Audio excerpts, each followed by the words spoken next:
Okay, let's take it a step further now with our white noise riser here that we've created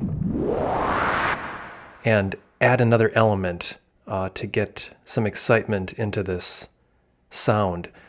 We're going to use a technique called side chaining, and the technique is widely used in music production. It's basically using one sound to affect another, and it typically involves a kick drum and a compressor, and that's what we're going to do here.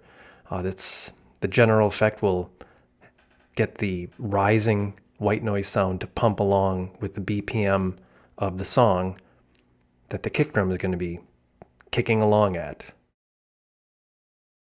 So the technique is to go to your combinator and right click.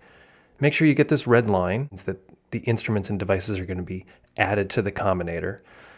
First thing you're going to need to do is create a Spider Audio merger and splitter. Now that hasn't been cabled because that's the way that device goes into a rack. But the next two things, the redrum, you're going to need to right click and hold shift so it doesn't get cabled. I want to cable that myself. And then one more time below that, right click and hold shift and create the M class compressor. That's the compressor that has a side chain input. We're going to add a delay to this whole thing in just a minute, but let's get this effect working first. The basic routing is going to be like this. You're going to take the output of your subtractor and put it to the mono input of the Spider Audio. Connect the left and the right portions of this device together. And now any of these outputs will have this subtractor sound, which is the cool thing about these mergers and splitters. You can send the sound all over the place. In this case, we're going to send it into the audio inputs of the compressor. We're going to take the outputs of the kick drum, bank 1 here, which is this, and put that to the sidechain inputs of the compressor, and then take the whole output of the compressor and put it back into the line mixer. So the basic effect works like this. I want to set up a quarter note kick drum pattern in the redrum. So that's just buttons 1, 5, 9, and 13. And when I hit run, I'm going to see that show up in the gain reduction section of the compressor. Typically in this type of effect, we don't want to hear the kick drum in the mix, which is what's happening here. I can hear the kick drum by using the solo side chain. There it is there. But in general, we leave these sounds out because we're going to have a drum beat going along anyways with a kick drum. We don't want too many kick drums happening at once. So it's kind of a silent kick drum working in the background. Think of it that way. I'm going to hold a key on my keyboard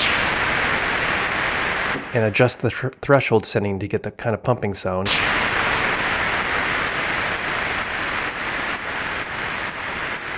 And adjust the ratio.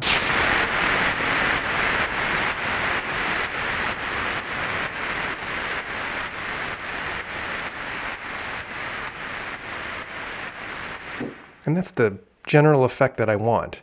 So as the track is playing along, you get this sort of sound.